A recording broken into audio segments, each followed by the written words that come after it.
Hello students, welcome to the revision series. आज मैं matrix का तीसरा वीडियो लेके आ गया। ओके, लास्ट क्लास तक हम लोग जो मैट्रिक्स में पढ़े थे उसमें हम लोग मल्टीप्लिकेशन ऑफ मैट्रिक्स तक पढ़े थे। आज हम लोग चलो कुछ डिस्कशन करते हैं कि कैसे मैट्रिक्स का ट्रांसपोज निकाला जाता है, कैसे एडजॉइंट निकाला जाता है, इनवर्स निकाला जाता है, एक्सेट्रा। ओके, चलो स्टार्ट करते हैं। तो एक चीज जो लास्ट क्लास पढ़ा रहा था मैट्रिक्स के बारे में, ओके, मल्टीप्लिकेशन का मैट्रिक्स हम पढ़ रहे थे।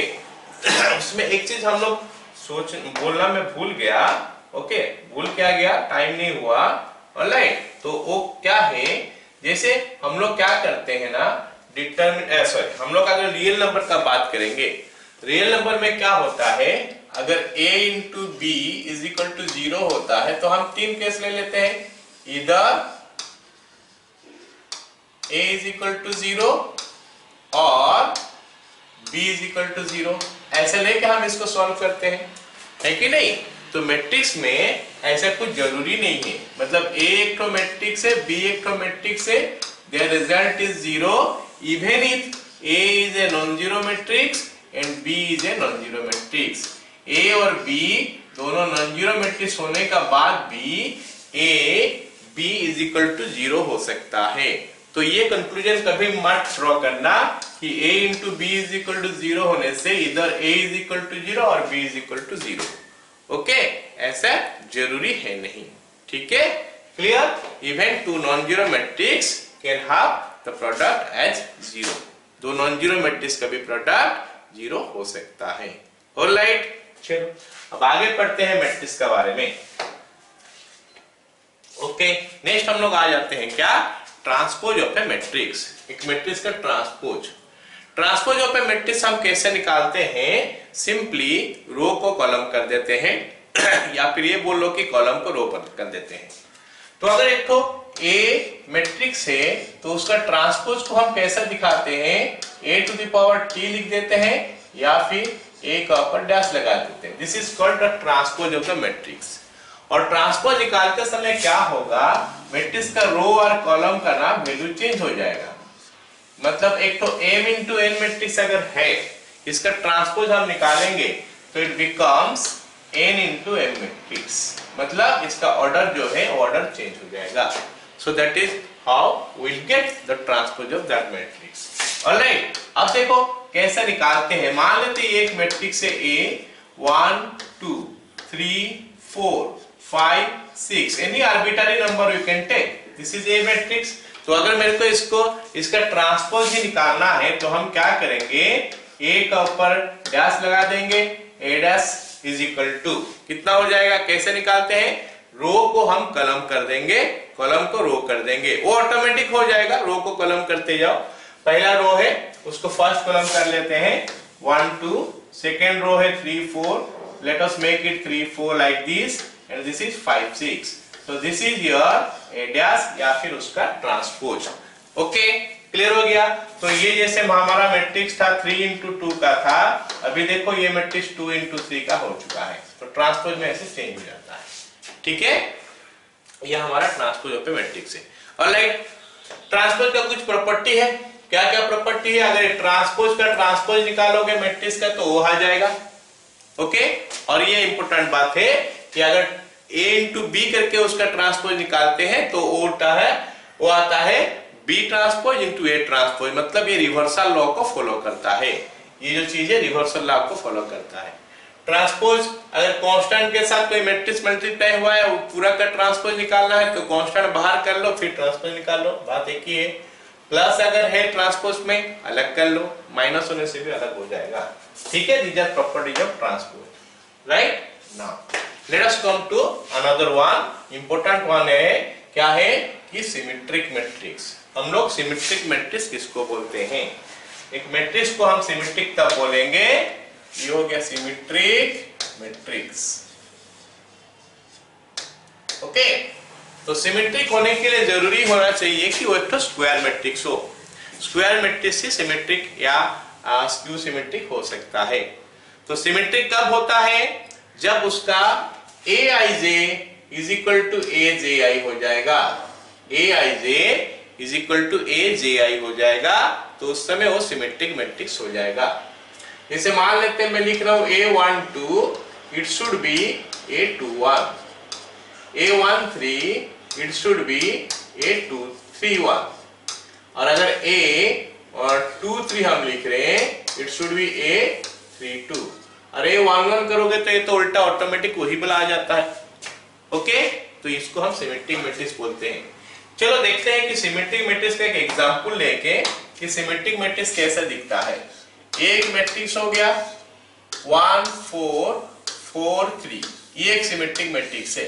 तो you can see this element and this element they are same. ये a12 है, ये a21 है, so this is a symmetric matrix. 2 by 2 का सिमेट्रिक मैट्रिक्स हो गया a is equal to 4 3 7, okay, फिर आ गया क्या 3 5 8, फिर आ गया 7, ओके 8, उसके बाद 1। तो ये एक तो सिमेट्रिक मैट्रिक्स है थर्ड ऑर्डर का। इसमें हो क्या रहा है देखो कि ये दोनों सेम हो गया, ये एलिमेंट सेम है, फिर ये दोनों सेम हो गया, ये एलिमेंट सेम है, और ये दोनों भी हमारा सेम हो गया। कौन कौन सा? ये एलिमेंट और ये एलिमेंट सेम हो गया। अगर एलिमेंट सबका नाम देखोगे तो ये a12 है, ये a21 है, ये a13 है, ये a31 है, ये a23 है, ये वाला a32 है, तो ये दोनों सेम है। तो बस यही सब है सिमेट्रिक मैट्रिक्स में जानना। अच्छा, अब देखो अगर ये सिमेट्रिक मैट्रिक्स है ना, मैं इसका अगर ट्रांसपोज निकालता हूं तो क्या आता है। सिमेट्रिक मैट्रिक्स अगर ये है, अगर मैं इसमें इसका ट्रांसपोज निकालता हूं तो a to the power t कर लिया तो क्या आएगा।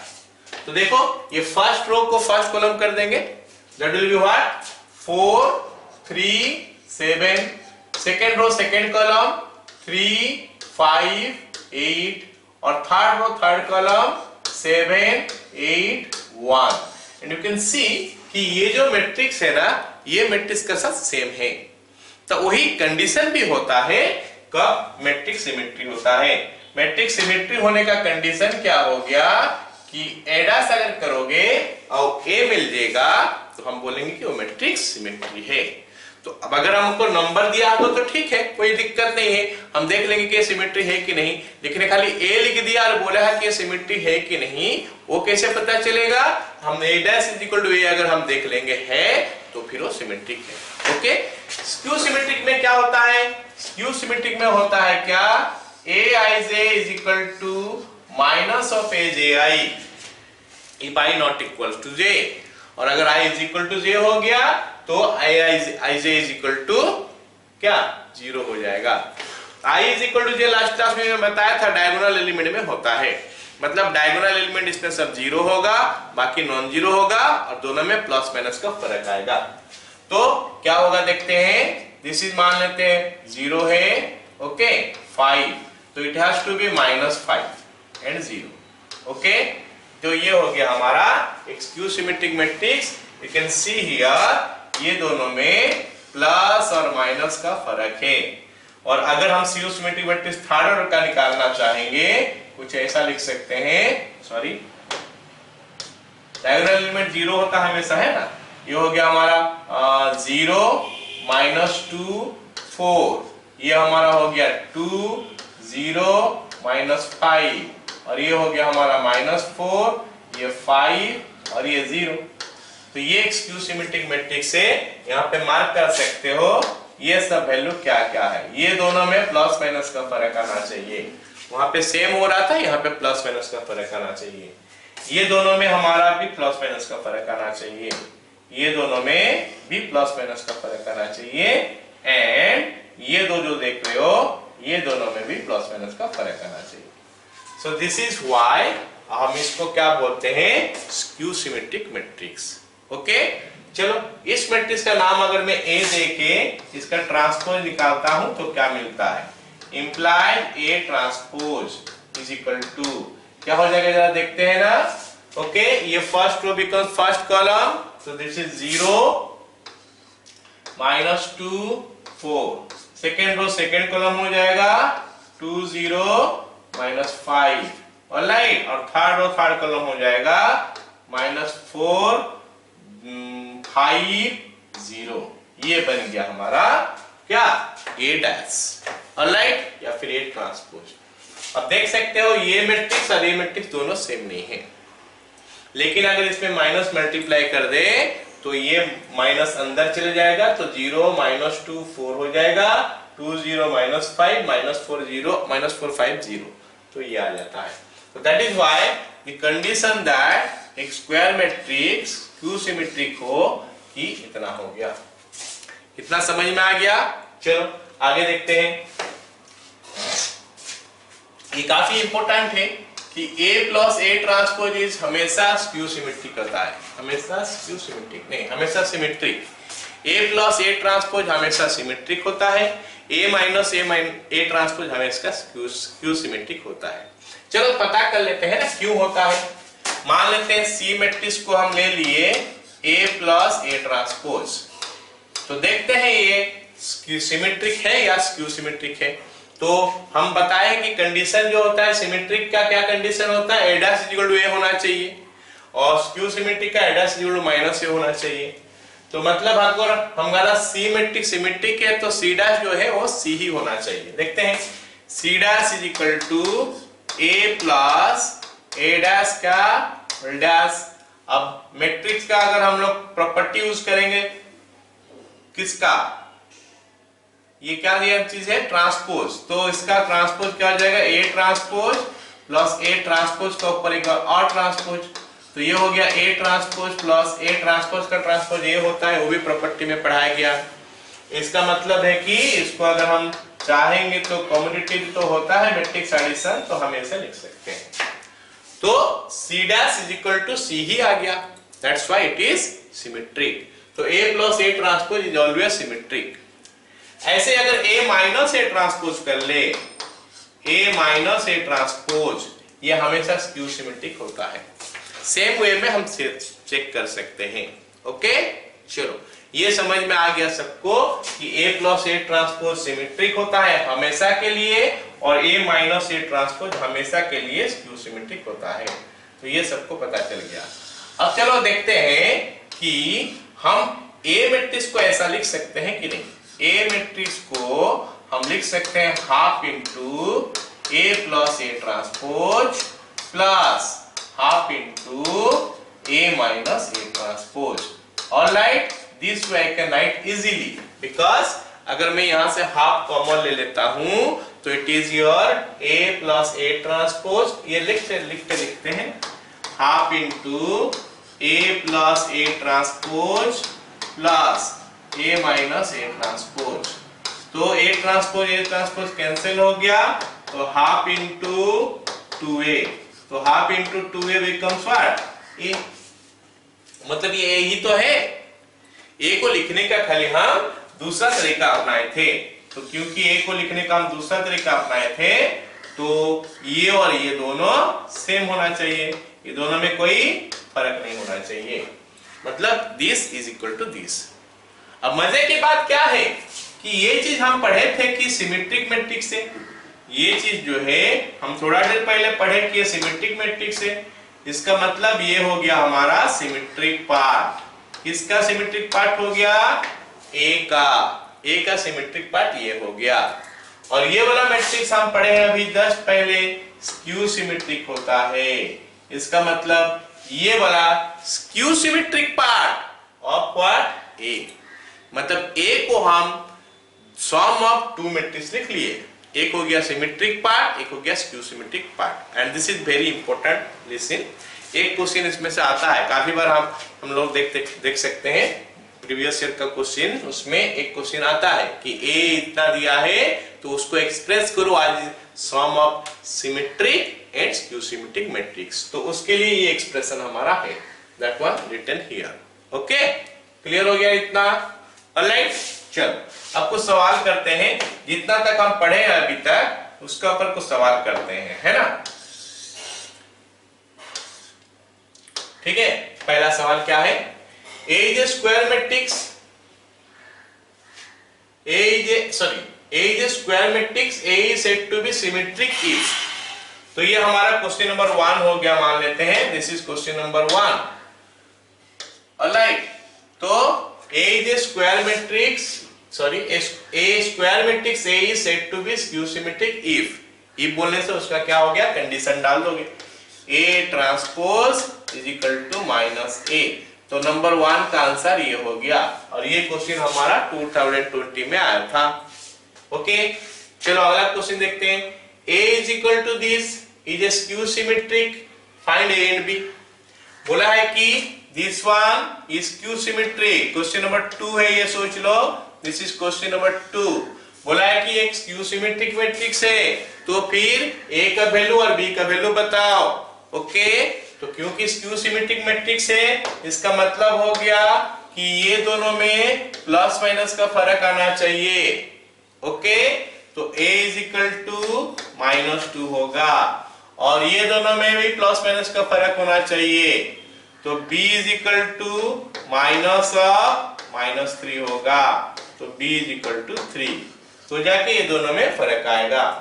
ओके, समझ में आया ना? ये क्वेश्चन हमारा 2018 में आया था, 1 मार्क वाला क्वेश्चन था बस।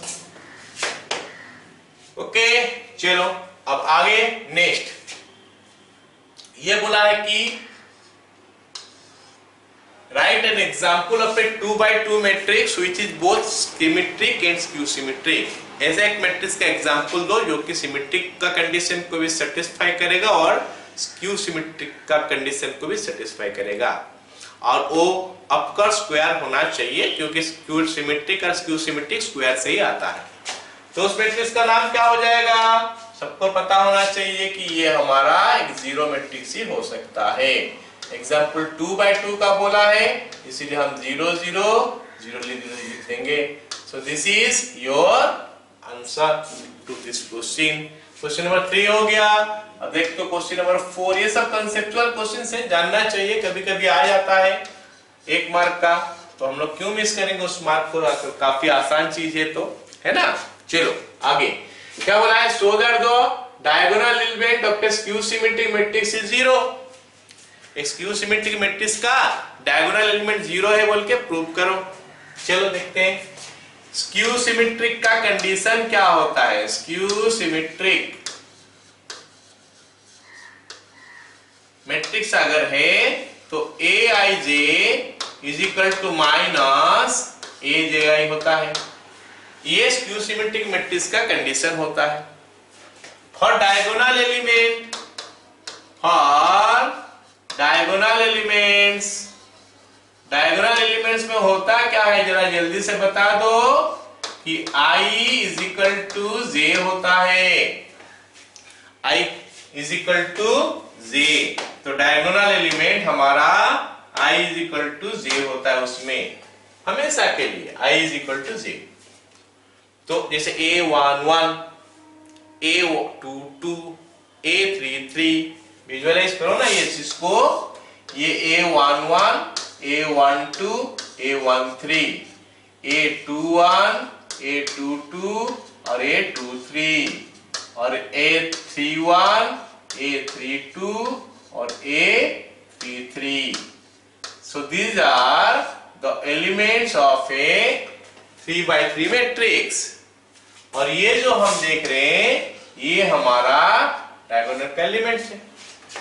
Again you can check here ना, A11, A22, A33। और एक चीज वहां पे भी बताना भूल रहा हूं, जब हम ट्रांसपोज निकालते हैं ना तो डायगोनल एलिमेंट चेंज नहीं होता है, वो एज इट इज रह जाता है। मैट्रिक्स कुछ भी हो, सिमेट्रिक हो, स्क्यू सिमेट्रिक हो और क्या कुछ भी हो, ऑलराइट ना। तो we get this one, I is equal to J। तो यहाँ पे I और J डाल देते हैं, implies AII is equal to minus AII, implies 2AII is equal to 0, implies AII is equal to 0। तो हम प्रूव कर लिए कि इसका डायगोनल एलिमेंट जो है वो 0 होता है। हम तो कंडीशन में लिखे थे लेकिन प्रूव हमारा ऐसा होता है। ये मेन कंडीशन होता है किसका, स्क्यू सिमेट्रिक मैट्रिक्स का। ओके, अगर हम एलिमेंट का फॉर्म में ले तो अगर पूरा मैट्रिक्स का फॉर्म में ले तो क्या होता है वो condition, A transpose is equal to minus of A. Done. चलो ये हमारा नेक्स्ट क्वेश्चन हो गया। नेक्स्ट क्वेश्चन देखते हैं क्या बोला है। ऑलराइट, क्वेश्चन बोला है कि इस लॉ को प्रूव करो। ये वाला प्रॉपर्टी में हम पढ़े हैं, कहां पे प्रॉपर्टी हम पढ़े हैं, ए ट्रांसपोज का, यहाँ पे A B transpose is equal to B transpose into A transpose, जो कि रिवर्सल लॉ है। तो उसी चीज को अभी हमको निकालने के लिए बोला है। ये भी एग्जाम में आ सकता है। ऑलराइट, 2 मार्क का क्वेश्चन में आ सकता है कि ये भी अगर 2/2 दिया है तो अगर 3/3 देगा तो ये 4 मार्क का क्वेश्चन बन जाएगा। ठीक है, चलो देखते हैं। बोला है कि ए बी का transpose equal to B transpose into A transpose. चलो पहले ए बी निकालते हैं। A B is equal to 1 4 2 5, उसके साथ मल्टीप्लाई हो गया कितना, -2 2 3 5। तो अगर मैं मल्टीप्लाई करूं तो कितना आ रहा है देखते हैं। This is 1 into -2 that is -2, 4 into 3 that is 12, 12 minus 2 10 हो गया। फिर 1 into 2 that is 2, 4 into 5 that is 20, तो ये 22 हो गया। फिर 2 into -2, मैट्रिक्स मल्टीप्लिकेशन आता है ना सबको, लास्ट क्लास हम लोग डिस्कशन किए थे, काफी क्वेश्चन भी किए थे उसके ऊपर। तो 2 into -2 -4, 3 into 5 15, 15 minus 4 11 होता है, और 2 into 2 4, 5 into 5 25, तो ये 29 हो गया। Right, so this is your A B. तो हम देखते हैं कि ए बी का ट्रांसपोज कितना आता है। फिर ए बी का ट्रांसपोज में हमको करना क्या है, रो को कॉलम बना देना है, दैट्स ऑल। 10 22 11 29, क्लियर। ये हमारा ए बी का ट्रांसपोज हो गया। अब देखते हैं कि B transpose into A transpose कितना होता है, क्या ये सही इतना ही होगा या फिर कुछ और। So it is B transpose into A transpose is equal to, B transpose बोलने से ये हो गया हमारा, ये बी है ये नहीं, तो बी हो गया हमारा दिस वन। इसका ट्रांसपोज निकालेंगे तो -2 2 निकल गया, और ये 3 5 हो गया। ऑलराइट, इनटू ए ट्रांसपोज ये है, तो ट्रांसपोज करेंगे तो it is coming 1 4 first column में आ गया, 2 5 सेकेंड कॉलम में आ गया। चलो देखते हैं कितना आ रहा है अभी इसको कैलकुलेशन करने से। ओके, चलो -2 + 12, तो ये तो 10 आ गया, कोई दिक्कत नहीं है। -4 + 15 it is 11, we are getting it. ये दोनों तो आ गया। अब दूसरा रो में देखते हैं, इसको इसके साथ करोगे 2 into 1 कितना हो गया 2, 5 into 4 20, 22 आ गया जोड़ने से 22। थर्ड एलिमेंट भी सही हो गया। और फोर्थ देखते हैं, 2 into 2 4, 5 into 5 25, तो 29। हाँ, तो ये दोनों सेम हो गया। तो हम ये कंक्लूड कर सकते हैं कि A B is equal to B dash into A dash, AB dash is equal to B dash into A dash. So this we can conclude. आ गया समझ में। तो ये 2/2 था, थोड़ा आसान हो गया मल्टीप्लाई करने में। 3/3 होता, थोड़ा टाइम लेता, लेकिन क्वेश्चन इजी है। ओके ना। चलो अगला सवाल देखते हैं। अगला सवाल क्या बोला है कि cos alpha sin alpha minus sin alpha cos alpha है, तो वेरीफाई करो कि a डैश का वैल्यू i होता है। i मतलब unit matrix, identity matrix, that is 1 0 0 1, या फिर a dash into a is equal to i होगा। चलो स्टार्ट करते हैं। a इनटू a डैश लिख लेते हैं। a into a dash is equal to, a का वैल्यू हो गया हमारा cos alpha, then it is sin alpha minus sin alpha and cos alpha. A dash का वैल्यू देखते हैं कितना हो रहा है। ए डैश हो गया क्या, इसका रो पे है, कॉलम में कर देते हैं। cos अल्फा sin अल्फा, फिर minus sin alpha cos alpha. अब ना इसको हम लोग मल्टीप्लाई कर लेते हैं। मल्टीप्लाई करना आता है ना सबको, रो बाय कॉलम हम मल्टीप्लाई करते हैं। लास्ट क्लास सिखाया था, रो बाय कॉलम होता है। ये रो हो गया, ये कॉलम हो गया, ये दूसरा कॉलम हो गया। तो first row first column cos alpha into cos alpha, cos square alpha, sin alpha into sin alpha, sin square alpha. तो it is cos square alpha plus sin square alpha. Okay, अब आगे first row second column, तो cos alpha into minus sin alpha, then sin alpha into cos alpha. तो it is minus cos alpha into sin alpha plus cos alpha into sin alpha. ये तो zero हो जाएगा, दिखाई दिया। Okay, alright, आगे second row first column. अब second row ये वाला लेंगे, इसके साथ फर्स्ट कॉलम लेंगे, sin alpha cos alpha, sin alpha cos alpha minus sin alpha cos alpha plus sin alpha cos alpha. Okay, अब आगे इसको इसके साथ करेंगे, minus sin alpha is your sin square alpha plus cos square alpha. आराम से मिल गया ना, is equal to sin square alpha plus cos square alpha 1 होता है, और 0 हो गया, 0 हो गया, 1 हो गया, that is equal to i। है ना, ऐसा ही कर सकते हो। a डैश इंटू a करेंगे तो हमको क्या मिलेगा, a dash into a, just उल्टा,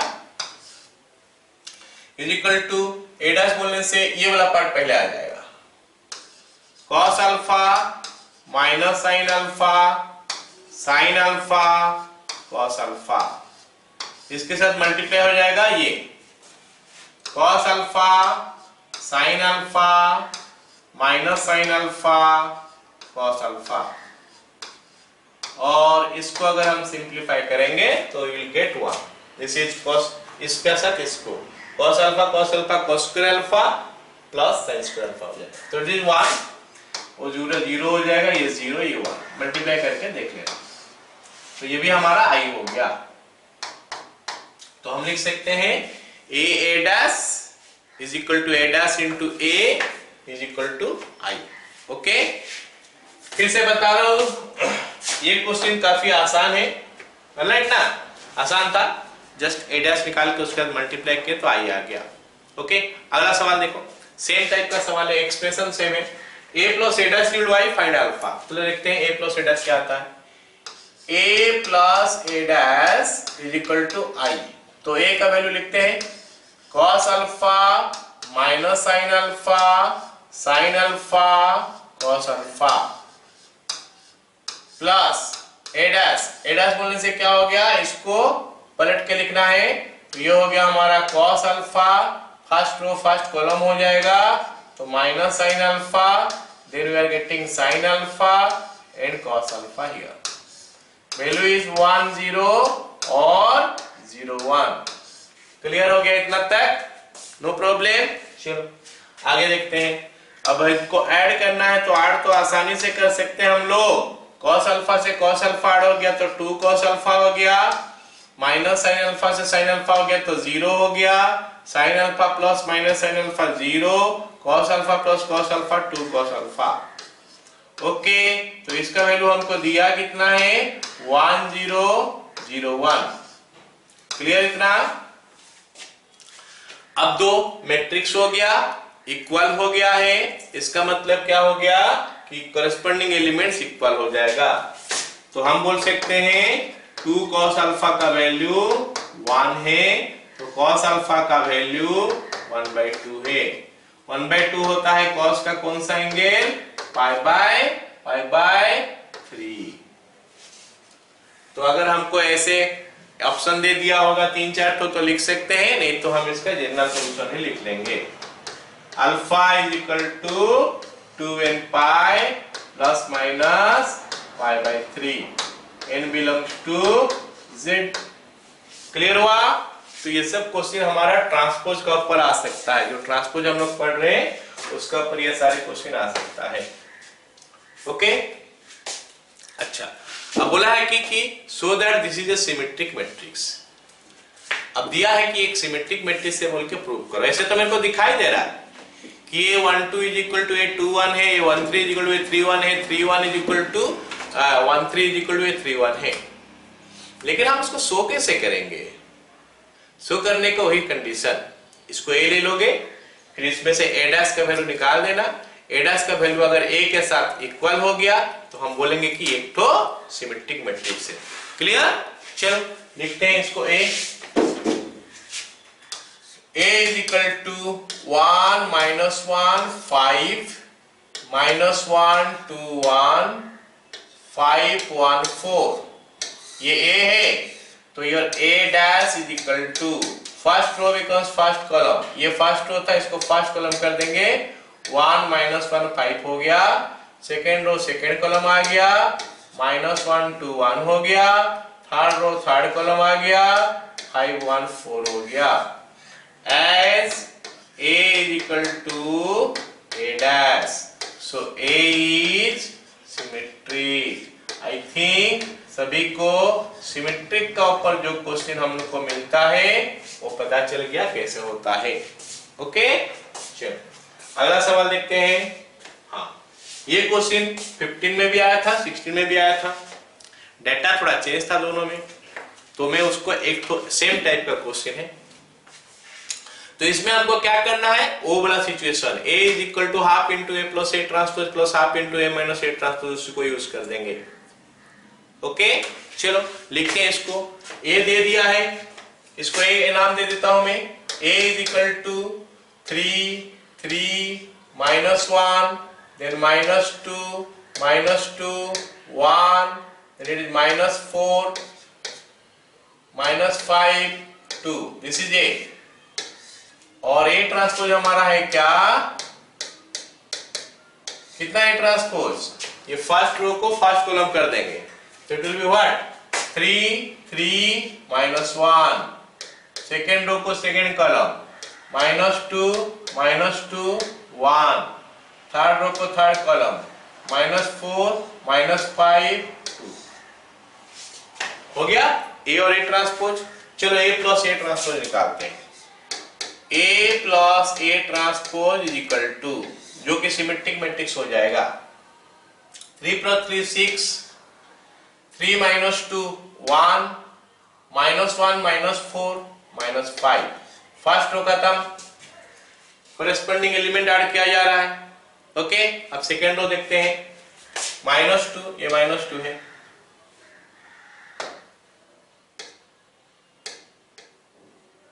दिस इज -2 है ना, -2 + 3 1 -2 -2 -4 1 -5 -4, ओके, देन -4 -1 -5 -5 + 1 -4 2 + 2 4, क्लियर? ये हमारा सिमेट्रिक मैट्रिक्स आ गया। अब हम A माइनस ए ट्रांसपोज निकालते हैं, A minus A transpose is equal to, क्या होगा, दिस माइनस दिस, पहला माइनस पहला 0 हो गया, 3 -2 + 5 हो गया, -1 -4 + 3 हो गया, -2 -3 -5 -2 -2 0, 1 -5 सॉरी 1 -5 दैट इज +5 हो जाएगा, जो कि 6 हो गया, देन -4 -1 +1 हो गया, -3 -5 -1 -6, और ये हो गया हमारा 0। सो this is your symmetric part of the matrix, नहीं सिमेट्रिक पार्ट नहीं, सिमेट्रिक मैट्रिक्स ये है और ये स्क्यू सिमेट्रिक मैट्रिक्स है, इनमें हाफ मल्टीप्लाई करेंगे तो सिमेट्रिक और स्क्यू सिमेट्रिक पार्ट आ जाएगा। सो ए को हम लिख सकते हैं half into A plus A transpose plus half into A minus A transpose. अगर हमको खाली सिमेट्रिक पार्ट बोलेगा तो इसमें हाफ मल्टीप्लाई कर दोगे, बस वही आंसर हो गया, और खाली स्क्यू सिमेट्रिक का पार्ट पूछेगा तो उसमें हाफ मल्टीप्लाई कर दोगे, आंसर आ गया। लेकिन हमको बोला है कि ए को as a sum of symmetric and skew symmetric में लिखना है, तो ये symmetric part, skew symmetric part, तो इसमें हाफ मल्टीप्लाई करोगे। पता है कि मैट्रिक्स में अगर हम कांस्टेंट मल्टीप्लाई करते हैं तो कांस्टेंट सारे एलिमेंट का साथ मल्टीप्लाई होना चाहिए, तो सारे के साथ मल्टीप्लाई कर लेते हैं। तो क्या आएगा 6/2 3 1/2 हो गया, ये -5/2 हो गया, उसके बाद ये हो गया 1/2, ये हो गया -2 और ये हो गया -2 फिर से।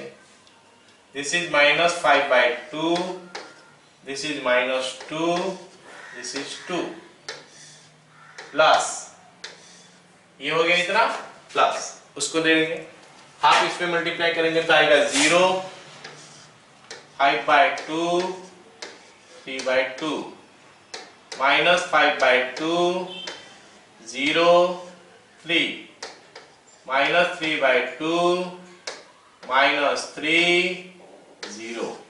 तो लेट मी टेल यू, ये हमारा फाइनल आंसर है, इसका आगे करने का जरूरत नहीं है। आप जोड़ोगे नहीं, ऐसे नहीं कि दो मैट्रिक्स मिल गया फिर इसको जोड़ दोगे, जोड़ देने से फिर वापस हम यहाँ पे पहुंच जाएंगे, कहां पे, ये जो क्वेश्चन दिया था। एंड हमको उतना ही बोला है कि इसको दो मैट्रिक्स में तोड़ के लिखो, तो दो मैट्रिक्स तो हो गया, तो ये हमारा आंसर हो जाना चाहिए।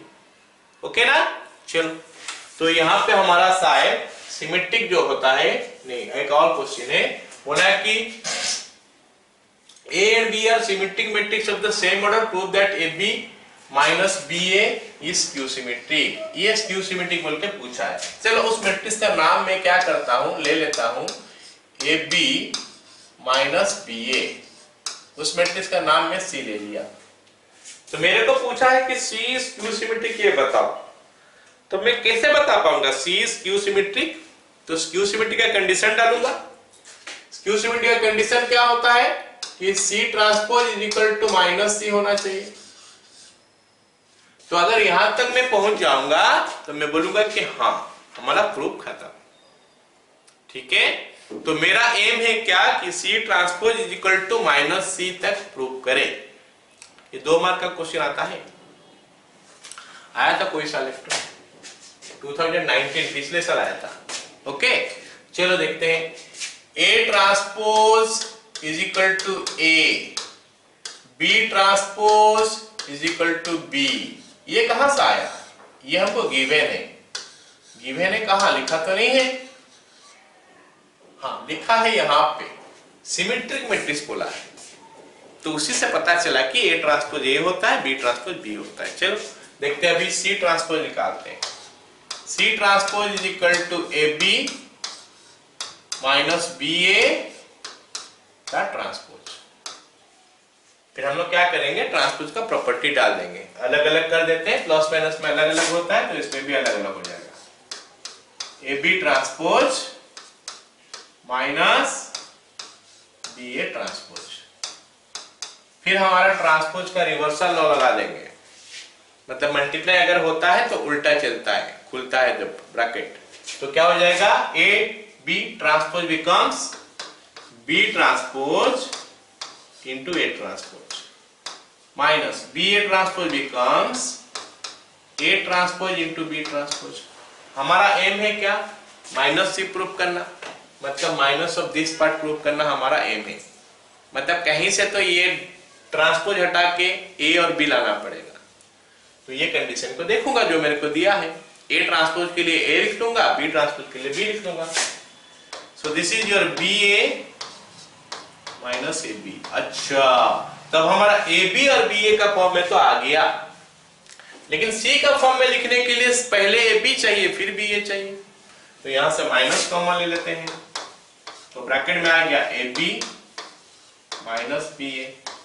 ओके, तो ये हमारा -C हो गया, therefore क्या, it is Q symmetric, therefore C is Q symmetric।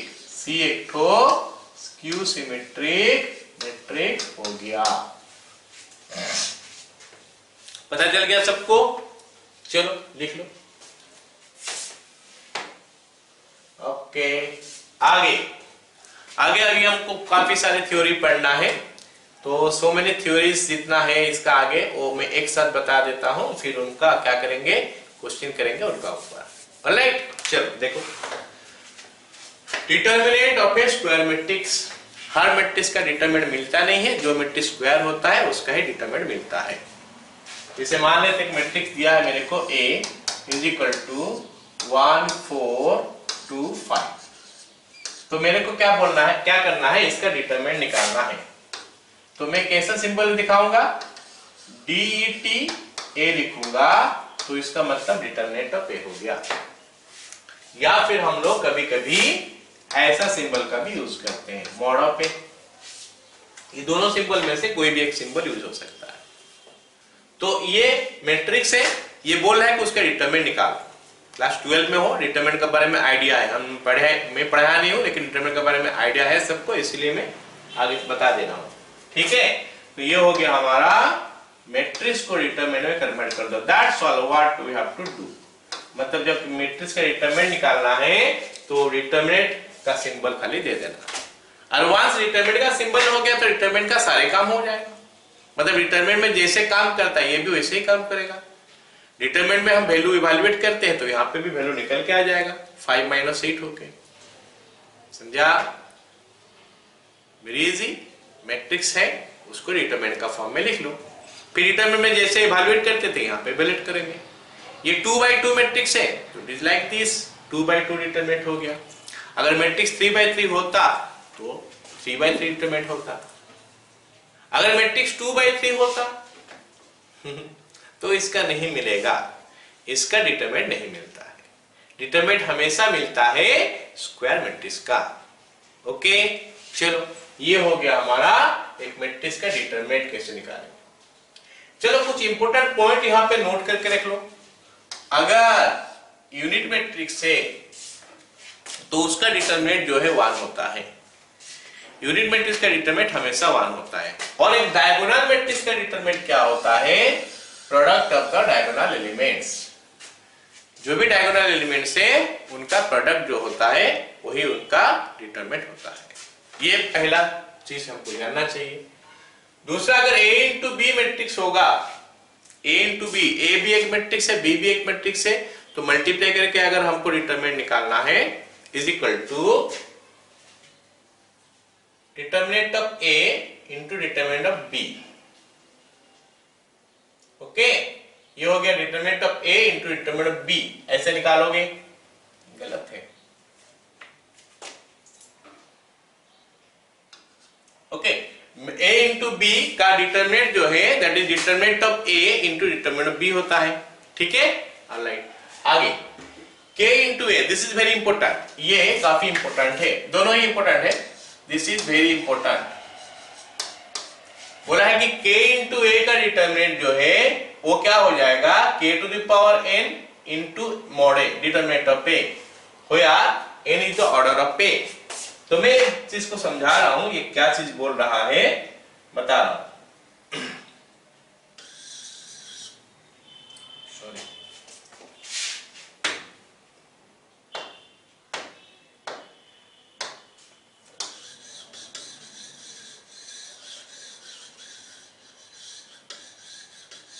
है ना।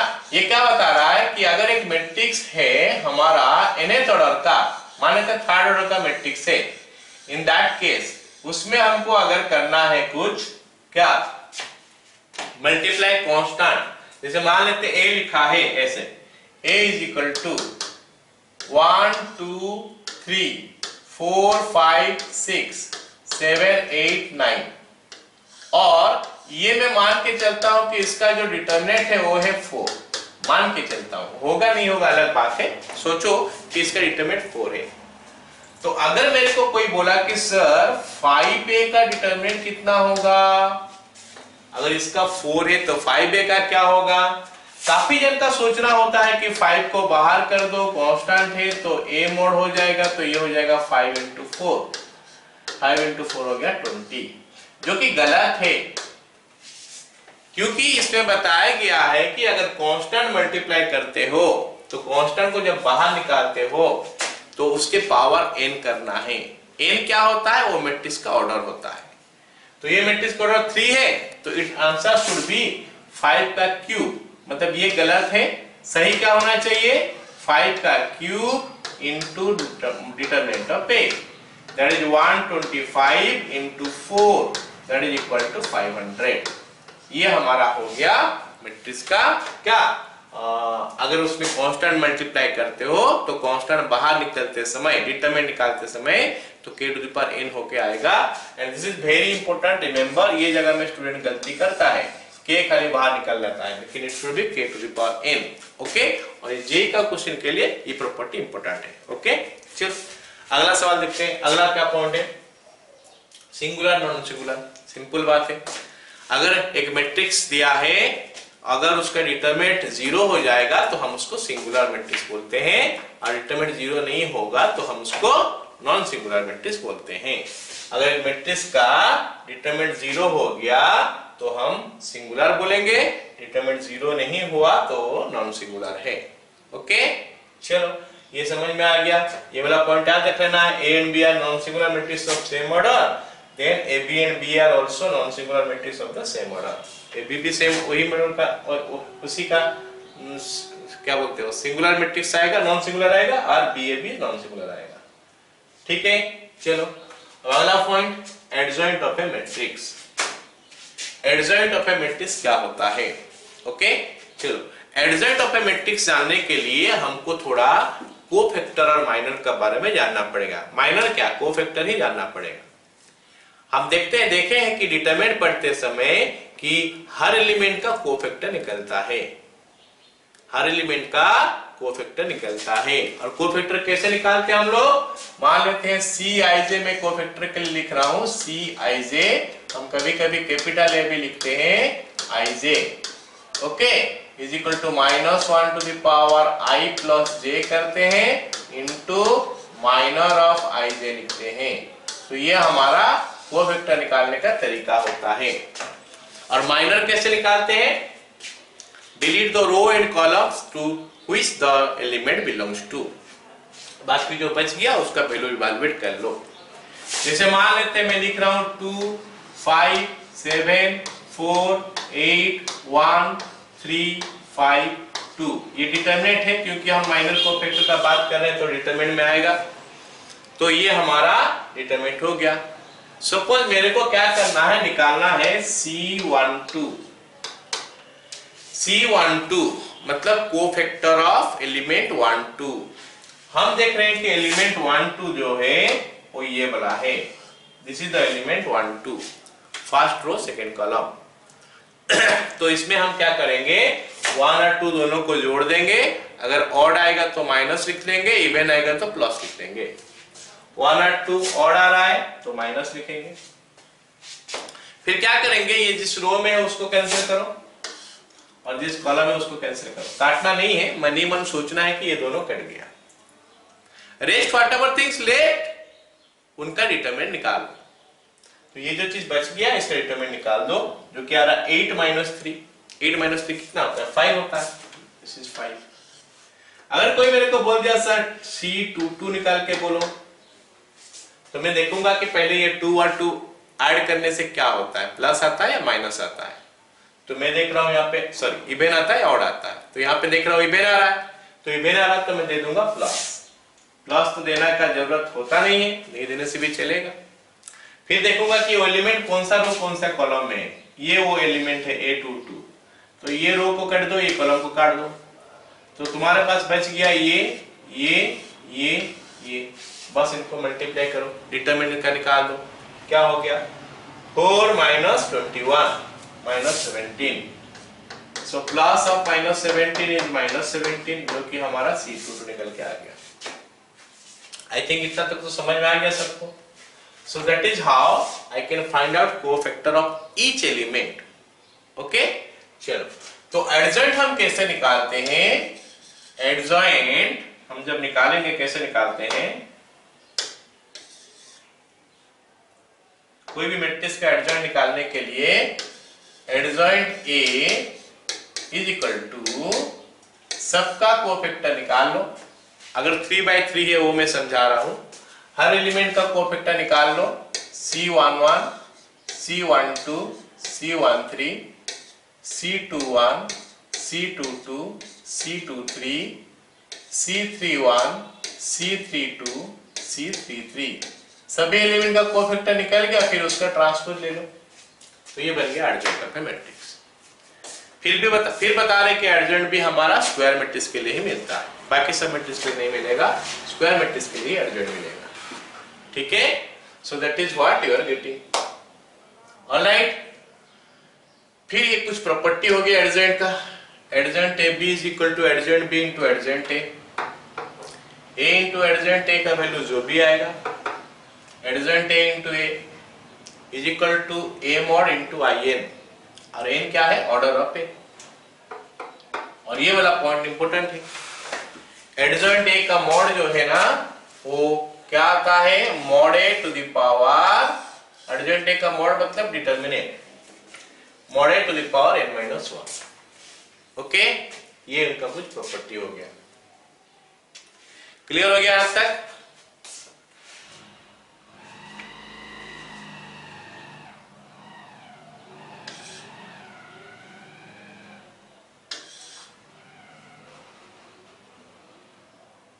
ओके, चलो अगला देखते हैं क्या है।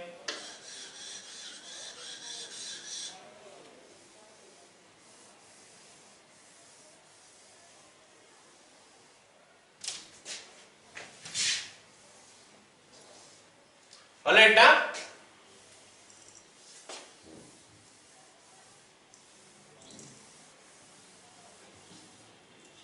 ठीक है। ओके, अब देखो कि एक मैट्रिक्स का एडजेंट तो निकालना हम लोग सीख गए। अभी देखो नेक्स्ट निकालते हैं क्या, मैट्रिक्स का इनवर्स निकालते हैं, इनवर्स ऑफ ए मैट्रिक्स। तो सबसे पहले कि इनवर्स ऑफ ए मैट्रिक्स कब एग्जिस्ट करेगा, सबसे पहले इनवर्स एग्जिस्ट करने के लिए वो होना चाहिए क्या, एक तो non singular matrix, non singular matrix होना चाहिए। वो matrix should be non singular so that इसका इनवर्स मिल सके। नॉन सिंगुलर का मतलब क्या हो गया, ए मॉड जो है वो जीरो नहीं होगा। हम एक साथ सारे के लिए क्वेश्चन करेंगे, सब समझ में आ जाएगा। तो जो हम लोग जिसका इसको का कोई डिस्कशन कर रहे, खाली थ्योरी पढ़ रहे, क्वेश्चन तो नहीं किए, किस किस का ऊपर नहीं किए बताओ। ये एडजेंट का ऊपर क्वेश्चन नहीं किए, तो हम कर लेंगे थोड़ा देर में। और क्या चीज भूल गया, डिटरमिनेंट ऑफ ए मैट्रिक्स, इसका ऊपर क्वेश्चन नहीं किए हैं। ऑलराइट, एडजेंट का ऊपर क्वेश्चन नहीं किए हैं। और क्या चीज बताओ, इनवर्स अभी पढ़ने वाले हैं, क्योंकि ये तीनों चीज एक ही चीज में आएगा। जब हम इनवर्स निकालेंगे उसमें डिटरमिनेंट की हमको निकालना पड़ेगा, एडजेंट में निकालना पड़ेगा, तो दोनों निकालना पड़ेगा, इसीलिए वो ना करने से भी चलेगा, हम एक साथ निकालेंगे उसको। तो A inverse is equal to 1 by mod A into adjoint A. Okay, तो ये हो गया कंडीशन। इसीलिए नॉन सिंगुलर का इनवर्स निकलता है, या फिर सिंगुलर का नहीं मिलता है, इसीलिए कि 1 बाय मॉड ए कर दोगे तो अगर सिंगुलर होगा तो ये 0 हो जाएगा, तो 1 बाय 0 अनडिफाइंड हो जाएगा। तो अनडिफाइंड हो गया तो हम इसका इनवर्स कैसे निकालेंगे, नहीं निकाल पाएंगे।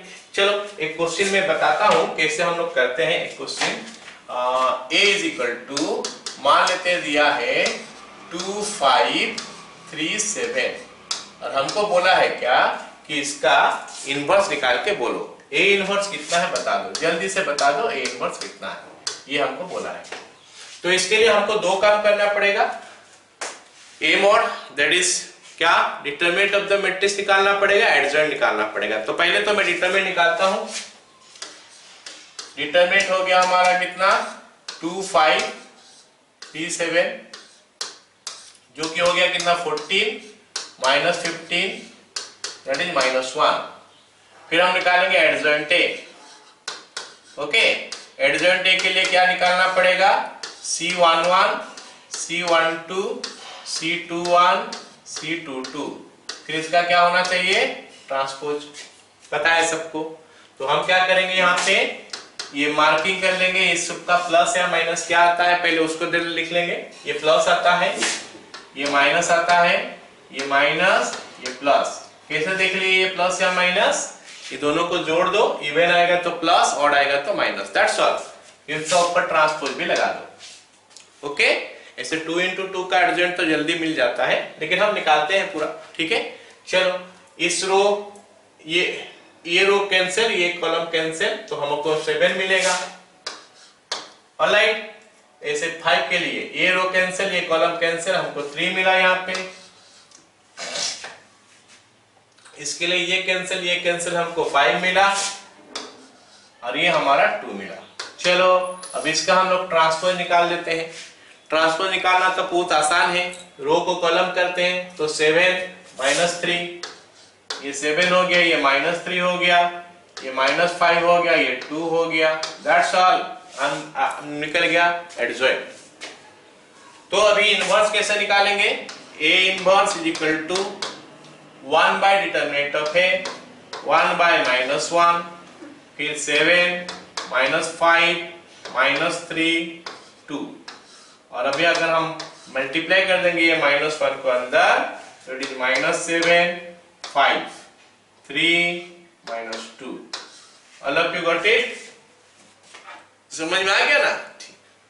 अब मैं बता दूं कि इनवर्स एडजॉइंट कैसे निकालते हैं। अगर 2 × 2 का है, जल्दी कैसे निकालते हैं? A B C D। तो हम लोग जब एडजॉइंट A निकालेंगे 2 × 2 के लिए काम करता है, 3 × 3 के लिए बनाना पड़ेगा पूरा। तो क्या करते हैं, ये पहला डायगोनल का एलिमेंट का जगह चेंज कर देते हैं। मतलब यहाँ पे D आ जाता है, यहाँ पे A आ जाता है, यहाँ पे D आ जाता है, यहाँ पे A आ जाता है। और ये जो एलिमेंट जो है दोनों में माइनस जोड़ दो, जो भी नाम मतलब वैल्यू होगा उसमें माइनस लगा दो, -P -T, मतलब इनका जगह चेंज नहीं होता है, ये एज इट इज रहेगा, जो जगह में हूं वही जगह में रहेगा। ओके, खाली उनका साइन चेंज कर दो, -C।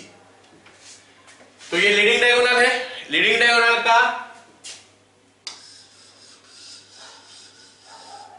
लीडिंग डायगोनल जो है उनका एलिमेंट सबका ज्यादा चेंज कर दो, और जहां पे लीडिंग डायगोनल नहीं है उनमें क्या होता है, साइन चेंज कर दो, तो हमको मिल जाएगा एडजॉइंट 2 × 2 का। 3 × 3 का भी वैसे निकालेंगे।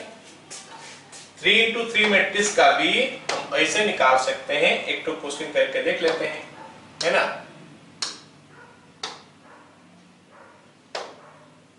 एक तो 3 × 3 लिख के देखते हैं। नहीं छोड़ो, 3 × 3 का नहीं करेंगे, क्वेश्चन करते समय तो ऑटोमेटिक आ जाएगा। ऑलराइट, इनवर्स एक तो निकाल के देख लिया हम लोग। ओके, चलो कुछ प्रॉपर्टी है इनवर्स का, उसको याद रखना है। रिवर्सल लॉ ऑब्े करता है, AB inverse is equal to B inverse × A inverse होता है। ओके, फिर क्या हो गया, A इनवर्स का इनवर्स निकालोगे तो A हो जाएगा, A इनवर्स का ट्रांसपोज निकालोगे तो ट्रांसपोज का इनवर्स हो जाएगा। ये प्रॉपर्टी हम लोग यूज करेंगे। तो इनवर्स निकालने का हमारे पास 3-4 मेथड है।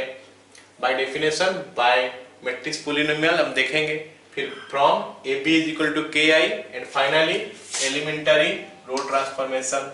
ये तो एक क्वेश्चन श्योर शॉट था हमारा, जो इसका पहले जो एग्जाम हो रहा था, एक क्वेश्चन 100% इसमें से आता था, वो भी लॉन्ग क्वेश्चन आता था। लेकिन फिलहाल हमारा जो रेड्यूस सिलेबस है उसमें से रो ट्रांसफॉर्मेशन हट गया, तो उसके बारे में हम लोग डिस्कस नहीं करने वाले हैं। बाकी ये सब हम लोग देख लेते हैं कैसे निकलेगा। ठीक है, तो these are the methods to find inverse। हम क्वेश्चन जब करेंगे तो सारे मेथड मैं बताऊंगा। डेफिनेशन बोलने से ये है, A inverse is equal to 1 by A mod into adjoint A। ये हमारा डेफिनेशन हो गया। और मैट्रिक्स पॉलिनोमियल बोलने से लास्ट क्लास हम लोग क्वेश्चन किए थे ना, A is equal to this, prove that A square -3A plus 5i is equal to 0, ऐसे टाइप का, उसको मैट्रिक्स पॉलिनोमियल बोलते हैं। From AB is equal to KI हम लोग अभी थोड़ा देर में डिस्कस करेंगे। Alright, okay. इसका पूरा हमारा क्वेश्चन क्या हो सकता है, ये पहला प्रॉपर्टी का ऊपर एक क्वेश्चन दे सकता है, AB inverse is equal to B inverse × A inverse, ये क्वेश्चन दे सकता है। ओके, अगर 3/3 का दे देगा तो फिर 6 मार्क का हो जाएगा, 2/2 का देगा तो 4 मार्क का हो सकता है। ठीक है, चलो फिलहाल एक क्वेश्चन हम डिस्कस करते हैं। इसको A दिया है, B दिया है, verify that AB inverse is equal to B inverse × A inverse. चलो AB निकालते हैं पहले। AB इज इक्वल टू, मैं यहीं से मल्टीप्लाई कर रहा हूँ, 3 × 6 18, 7 × 7 49, 18 और 49 मिलने से कितना होता है 65 ना, कितना 49 में 18 अगर हम ऐड करेंगे तो कितना हो गया 7, ये 5 6 67। ओके, देन 18 प्लस 63, 18 मिलाने से कितना हो रहा है? 81 आ रहा है। ओके, उसके बाद कितना आ गया? This is what is it? 2 into 6 12, 5 into 7 35, 35 plus 12 कितना हो गया? 35 plus 12 47, then 2 into 8 16 plus 45, 16 plus 45 होता है कितना? 61। ये भी है, तो ए बी इनवर्स निकालने के लिए ए बी का डिटरमिनेंट चाहिए, जो कि हो जाएगा 67, 81, देन इट इज 47 और ये हो गया हमारा 61। तो कैलकुलेशन काफी लेंदी है, तो 67 इंटू 61 माइनस 81 इंटू 47, तो कैलकुलेट कर लोगे कितना हो रहा है ये। ऑलराइट, उसके बाद क्या? एडजॉइंट ए बी निकाल लेना है। एडजॉइंट ए बी काफी आसान हो गया, 2 into 2 का है, तो मैं बोला था क्या करना है, चलो साइन देके पूरा कर लेते हैं, plus minus minus plus. Okay, फिर क्या लिखना है? 61, ये हो गया हमारा 81, 47, ये हो गया हमारा 81, ये हमारा 67। इसका ट्रांसपोज निकालोगे, है ना? तो ये बन जाएगा हमारा कितना? 61 माइनस 47, और कितना हो गया? माइनस 81 और 67। That's all। तो शॉर्टकट में भी हम इसको कर सकते थे। तो ये बन गया हमारा ए बी का ए बी एडजॉइंट निकल गया। तो इसके कैलकुलेशन करने से कितना हो रहा है जरा देख लो क्या होगा। जो भी होगा दैट मच हम यहाँ पे डिवाइड कर देंगे। ऑलराइट, अब देखते हैं B inverse into A inverse क्या होता है। B inverse into A inverse क्या होगा देखते हैं ना।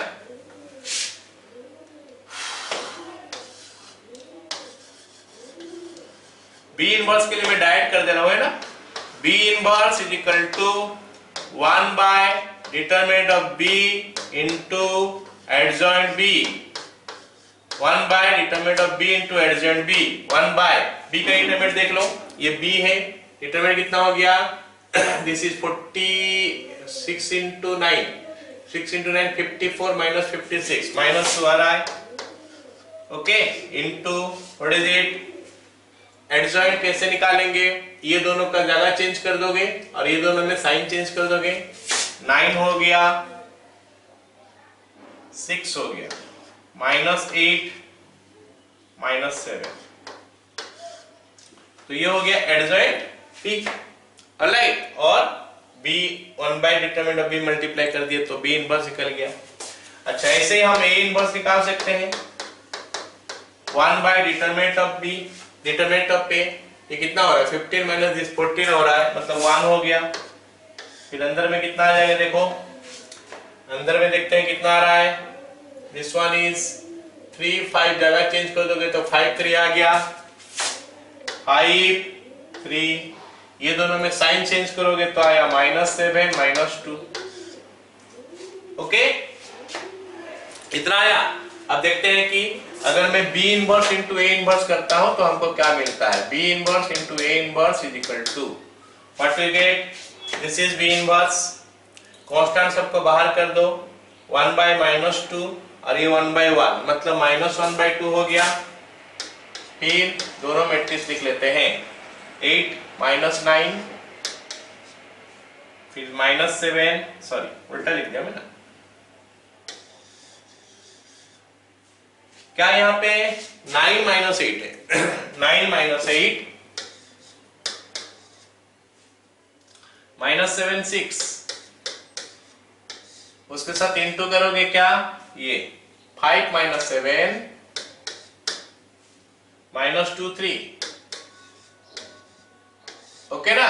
So this is equal to, minus आप बाहर है और उसके बाद क्या मल्टीप्लाई हो रहा है? ये हो गया 45 प्लस 16, 45 प्लस 16 कितना होता है? 61, जो दिखाई दे रहा है यहाँ पे। दिस इज 9 7 जा हो गया 63, -63 माइनस 24, -63 माइनस 24 कितना हो रहा है? 9 7 जा 63, 8 3 जा 24, 63 24 कितना माइनस 87, जो हमको नहीं मिला, यहाँ पे 81 है, देख लेते हैं, चेक करना पड़ेगा। So that is equal to what is this now, this one is minus 35 minus 12 minus 47, ये भी सही है। और ये वाला this one is what minus minus plus 49 49 plus 18 49 plus 18 I think it is coming 67। तो ये वाला पार्ट जो है ना थोड़ा गलत आ रहा है, क्यों देखते हैं। दिस वन ये वाला ये एलिमेंट है 9 into 7 63 minus 8 into this. Okay ये वाला पार्ट चेक करते हैं यहाँ पे कितना आ रहा है। This is what this element ना, ये एलिमेंट हम 81 लिखे, लेकिन कितना आ रहा है देखते हैं। This into this 24, this into this is 24 plus 63 77 नहीं 87, this one is 87, this is 87, this one is 87। Okay ये वाला हमारा 87 आ गया। अच्छा ये value I think it will come, ये जो वैल्यू है ना, ये जो वैल्यू मेरे को लगता है -2 ही आने वाला है, इज इक्वल टू -2। चेक कर लेना 100% -2 आएगा, क्योंकि यहाँ पे यहाँ तक तो सेम है, खाली इसमें खाली 1/-2 मल्टीप्लाई कर देने से ये यार दोनों सेम हो जाएगा। ओके मल्टीप्लाई करो और चेक कर लो उसको, राइट। ओके फिर अगला क्वेश्चन देखो। हाँ ये एक मैट्रिक्स पॉलिनोमियल है, ये देख रहे हो ना, ये this is a matrix polynomial, ये मैट्रिक्स पॉलिनोमियल है, तो इसमें से ए इनवर्स निकालने के लिए बोल रहा है। चलो निकालते हैं।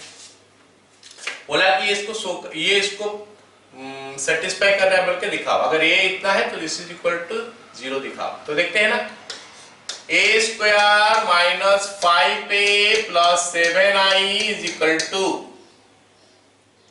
a स्क्वायर मतलब 3 1 माइनस 1 2, उसके साथ ये हो गया 3 1 minus 1 2 minus 5a 5 into a का value 3 1 minus 1 2 plus 7i 7 into 1 0 0 1। ये तो सबको पता है कि ऐसा होता है, कल भी हम ये क्वेश्चन किए थे इसे, वो तो 3/3 का किए थे, याद करो। So that is equal to, कल बोलने से इसका पिछला वाला वीडियो, तो it is 9 minus 1 8, it is coming 3 plus 2 5 minus 3 minus 2 minus 5, then it is minus 1 plus 4 3 minus 5 into this, ये हो गया हमारा 15। Okay then this is your 7 है ना 15, this is your 5, this is minus 5 and this is 10 plus 7i बोला है, मतलब 7 0 0 7। तो लेट अस सी ना हमको 0 मिल रहा है कि नहीं। 8 प्लस 7 15 माइनस 15 0 सही है। 5 माइनस 5 0, यहाँ पे तो 0 है, ये 0 हो गया। माइनस 5 प्लस 5 0, ये तो 0 है।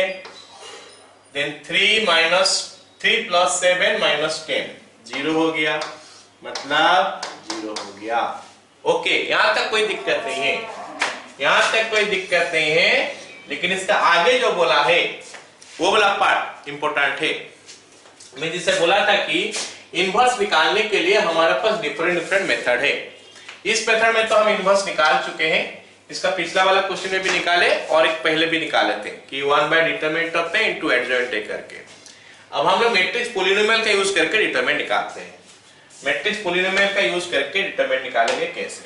ये वाला पार्ट हो गया हमारा a square minus 5a plus 7i is equal to 0। Okay तो इसमें हम इनवर्स कैसे निकालेंगे, तो ये चीज हमको पता होना चाहिए कि a के साथ अगर a इनवर्स में मल्टीप्लाई करूंगा तो मेरे को i मिलेगा, या फिर a इनवर्स के साथ a मल्टीप्लाई करूंगा तो भी मेरे को i मिलेगा। तो i is inverse of that matrix हम लोग बोलते हैं। तो a इंटू a इनवर्स या फिर A inverse into A is equal to I।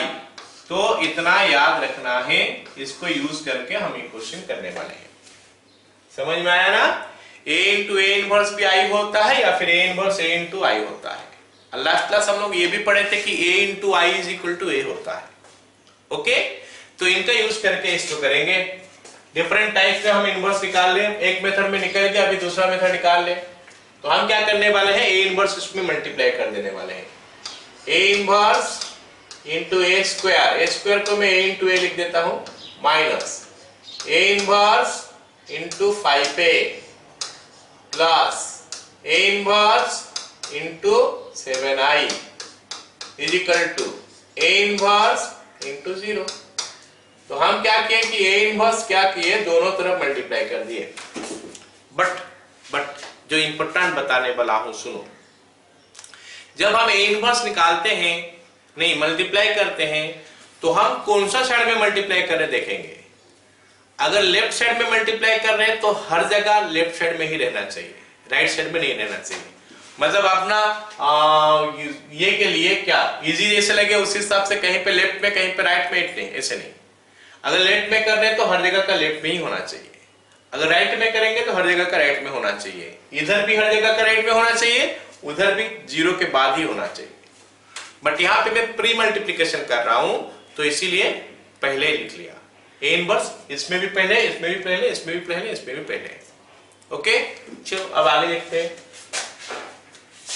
ये A इनवर्स इंटू A, ये मेरे को बता रहा है कि A inverse into A I कर लो, तो इसके जगह में I लिख दिया, I इंटू A माइनस यहाँ पे 5 बाहर आ गया तो A इनवर्स इंटू A बच गया, प्लस 7 बाहर आ गया, A इनवर्स इंटू I बचा है इज इक्वल टू 0। ओके, अब I इंटू A हमको पता होना चाहिए कि ये A होता है, minus 5 into A inverse into A ये I होता है, प्लस 7 इंटू A इनवर्स का साथ I मल्टीप्लाई हुआ तो ये A इनवर्स हो गया इज इक्वल टू 0।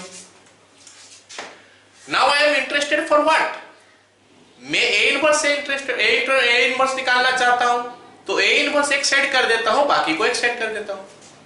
तो 7A inverse, let me keep in this side, 5I उधर चले गया, A भी उधर चले गया। ओके, अब ये A इनवर्स का वैल्यू निकालेंगे, कितना हो रहा है। A inverse is equal to 5/7 into I minus 1/7 into A। Well this is the way we find A inverse.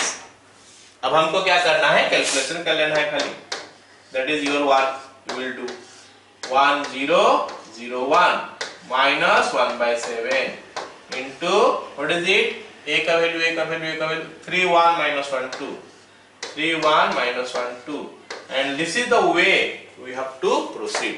this way हमको निकालना पड़ेगा A इनवर्स। अगर ये वर्ड हम हेंस देखेंगे ना, हम नॉर्मली नहीं निकाल सकते, नॉर्मली जल्दी निकल जाएगा लेकिन उसमें हमको मार्क नहीं मिलने वाला है। हेंस फाइंड दिस, या फिर ऐसे ही बोल सकता है and use it to find A inverse. तो हम डेफिनेशन का हिसाब से अगर निकाल देंगे वहां पे तो हमको मार्क नहीं मिलने वाला है। जो मार्क मिलेगा, अगर 6 मार्क का क्वेश्चन होगा तो यहां से यहां तक में जो मार्क मिलेगा 4 मार्क का ही क्वेश्चन होगा ये वाला, तो ये यहां से यहां तक मिलेगा, मान लेते 2 marks will get, this 2 will lose. अगर हम बोलेंगे नहीं 1 by determinant of A into adjoint A करके निकाल देंगे, so you are not going to get any mark for that। got it? Same question हमारा 3 into 3 में है, तो ये मैं चाहता हूं कि होमवर्क जैसा है, कर लो, खुद से ट्राई कर लो इसको, है ना।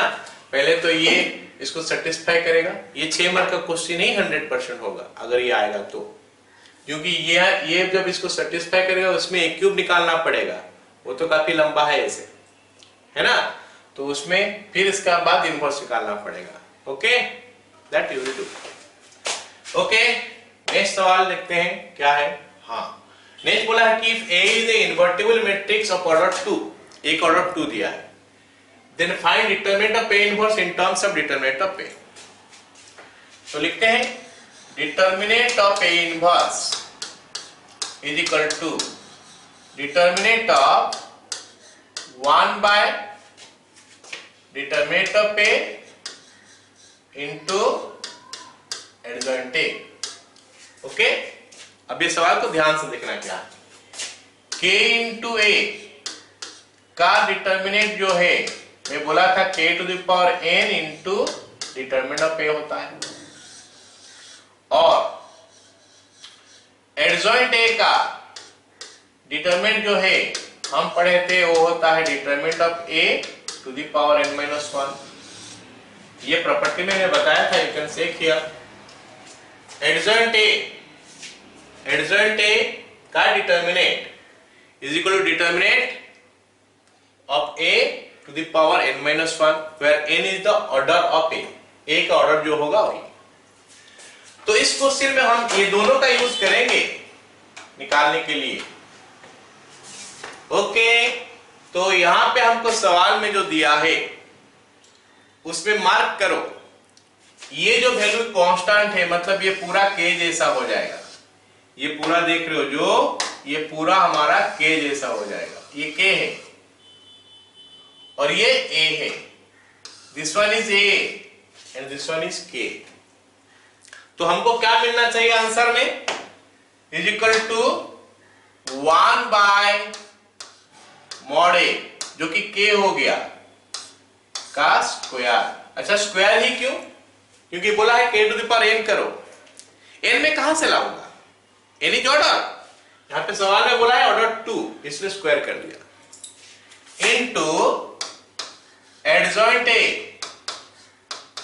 जो कि a जैसा है का determinant. Okay, so this is your 1 bye determinant of a का स्क्वायर इनटू एडजॉइंट a का डिटर्मिनेंट क्या होता है, डिटर्मिनेंट ऑफ a का पावर n माइनस 1। n क्या होता है, ऑर्डर, यहां पे ऑर्डर 2 दिया है, तो हम लिख देंगे mod a to the power 2 minus 1।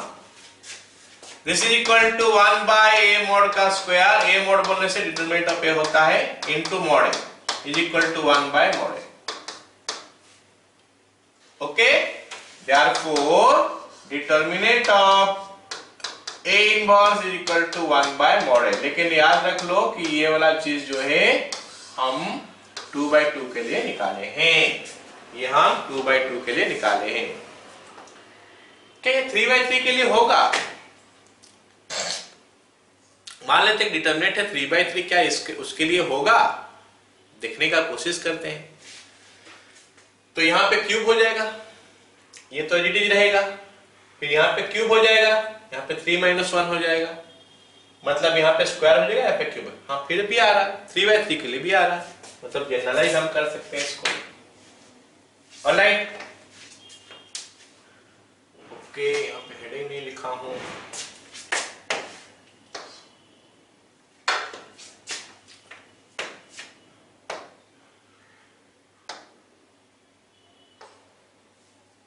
Okay, एक minute. Solution of simultaneous equation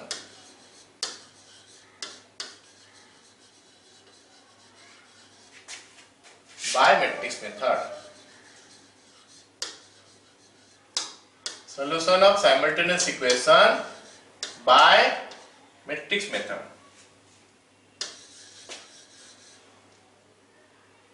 by matrix method, या फिर हम इसको क्या बोलते हैं, मार्टिन्स रूल। क्या बोलते हैं, मार्टिन्स रूल। हमारे डिटरमिनेंट भी एक मेथड होता है, उसको क्रेमर्स रूल बोला जाता है, लेकिन हमारा पोर्शन में जो है मैट्रिक्स मेथड में है। ठीक है, इसको हम लोग क्या बोलते हैं, मार्टिन्स रूल। ऑलराइट, तो वो हम कैसे निकालते हैं, जैसे साइमल्टेनियस इक्वेशन निकालने का काफी सारे तरीका है। So many ways are there to find the solution of simultaneous equation। Class 9 10 से पढ़ते आ रहे हैं simultaneous equation सॉल्व करना। ओके, अब हम उसको सॉल्व करेंगे मैट्रिक्स मेथड में। मैट्रिक्स मेथड में जब सॉल्व करेंगे तो हमको क्या करना पड़ेगा, ये जैसे 3 इक्वेशन दिया है, ये जो है 3 इक्वेशन हमको दिया है साइमल्टेनियस इक्वेशन, इसको हम लोग बोलते हैं ना नॉन होमोजेनियस। क्या बोलते हैं, नॉन होमोजेनियस इक्वेशन। तो कौन सा चीज देख के मैं बोला हूं नॉन होमोजेनियस? ये जो राइट हैंड साइड है ना, सारे जीरो अगर हो जाएगा ना तो उसको होमोजेनियस बोलेंगे। राइट हैंड साइड में अगर सारे जीरो हो जाएगा तो उसको होमोजेनियस इक्वेशन बोलेंगे। जब वैल्यूज सारे जीरो नहीं होगा, कहीं पे भी एक जगह में अगर नॉन जीरो आ जाएगा तो हम उसको नॉन होमोजेनियस इक्वेशंस बोलेंगे। तो ये तीन तो नॉन होमोजेनियस इक्वेशन है। तो सॉल्व कैसे करते हैं? सबसे पहले हम लोग क्या करेंगे, मैट्रिक्स मेथड यूज करेंगे, मैट्रिक्स इक्वेशन बनाएंगे। ये मैट्रिक्स इक्वेशन क्या ऐसे लिखेंगे, हाउ? ये फर्स्ट मैट्रिक्स कैसे हो गया, कोफिशिएंट ले लेंगे a1 b1 c1 आ गया, a1 b1 c1, फिर a2 b2 c2 ये सेकंड में आ गया, a3 b3 c3 ये थर्ड में आ गया, हो गया। अब हम लोग क्या करेंगे, कॉलम में कर देंगे वेरिएबल्स x y z, तो ये हो गया x y z।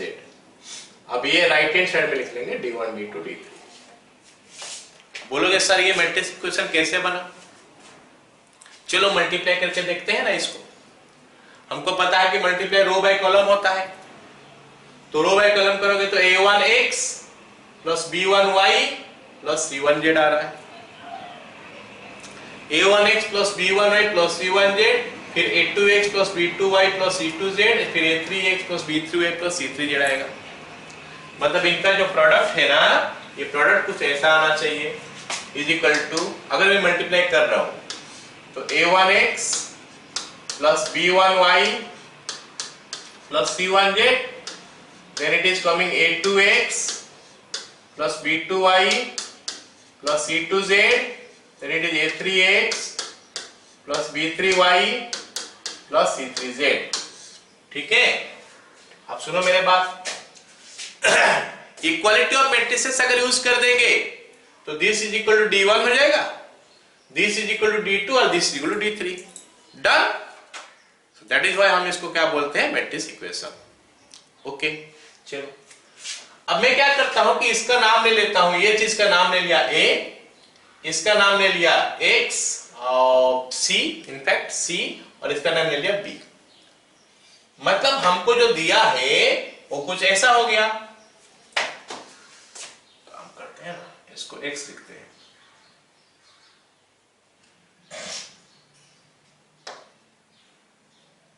ये x ले लेते हैं।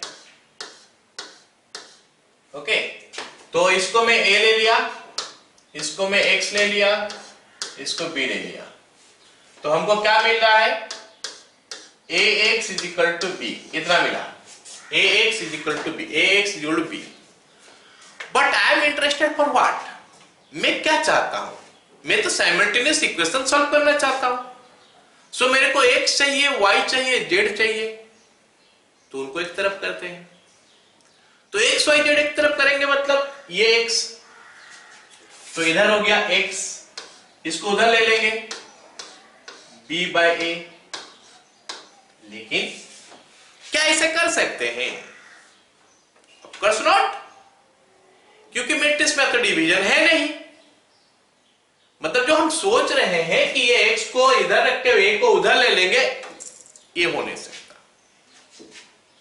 तो फिर इसको हटाए कैसे, ये x को अलग कैसे करें? सो दैट इज व्हाई हम इसमें क्या करने वाले हैं, दोनों साइड में मल्टीप्लाई कर देंगे a इनवर्स। और a इनवर्स मल्टीप्लाई करने के लिए हम कौन सा साइड चुनेंगे, लेफ्ट या राइट? नहीं, मतलब इसका लेफ्ट या इसका राइट। ऐसे तो दोनों तरफ जो मल्टीप्लाई करना है दोनों तरफ करेंगे। तो मैं राइट का अगर तरफ करता हूं तो देखते हैं क्या बनता है। ax into a inverse is equal to b into a inverse. अब इसके बाद तो कोई काम का रहा नहीं चीज ये, क्योंकि इसके बाद हम r सिंप्लीफाई नहीं कर पाएंगे, क्योंकि बीच में एक तो x है मैट्रिक्स, तो इट इज नॉट वर्किंग। मतलब राइट हैंड साइड में अगर मल्टीप्लाई करेंगे तो हमको कुछ फायदा नहीं मिल रहा है, तो राइट हैंड साइड ना करके हम लोग क्या करेंगे, लेफ्ट हैंड साइड मल्टीप्लाई करेंगे। लेफ्ट हैंड साइड अगर मल्टीप्लाई करेंगे, देखते हैं कि हमको क्या फायदा मिल रहा है। ओके ना, लेफ्ट हैंड साइड मल्टीप्लाई करते हैं। तो लेफ्ट हैंड साइड करेंगे तो it is a inverse into ax is equal to a inverse into b। Matrix multiplication commutative नहीं होता है, इसीलिए साइड एक ही बार डिसाइड करना है और उसी साइड में ही मल्टीप्लाई करना है। We can not multiply to the right hand side. अब फिर a इनवर्स इंटू a का वैल्यू i होता है, सबको पता होना चाहिए। i x is equal to a inverse into b and i किसी का साथ भी मल्टीप्लाई कर लो, हमको वही मैट्रिक्स देता है x is equal to a inverse b। So this is what I am getting at the end, and यहीं से मेरे को क्या एक्स वाई जेड का वैल्यू मिलेगा। तो हमको सवाल जब करना है तो कैसे करेंगे, एक इक्वेशन दिया होगा, उसमें से मैट्रिक्स इक्वेशन बनाएंगे, फिर उसमें से a नाम दे देंगे, x नाम दे देंगे, b नाम दे देंगे, फिर लिख लेंगे ax is equal to b implies x is equal to a inverse into b। ये स्टेप दिखाने का जरूरत नहीं है, डायरेक्ट लिखने से भी चलेगा। फिर हमारा जो सारे काम रह जाएगा a इनवर्स निकालना, और a इनवर्स निकालने के लिए हम दो तरीका सीख चुके हैं अभी, तीसरा तरीका नहीं सिखाया हूं, चौथा तरीका नहीं है सिलेबस में अभी, है ना। तो हम a इनवर्स निकालेंगे, बाय डेफिनेशन निकालेंगे, उसके बाद वैल्यू निकलेगा एक्स वाई जेड का, जिसका वैल्यू निकालना है एक्स वाई जेड का वो निकल जाएगा। चलो।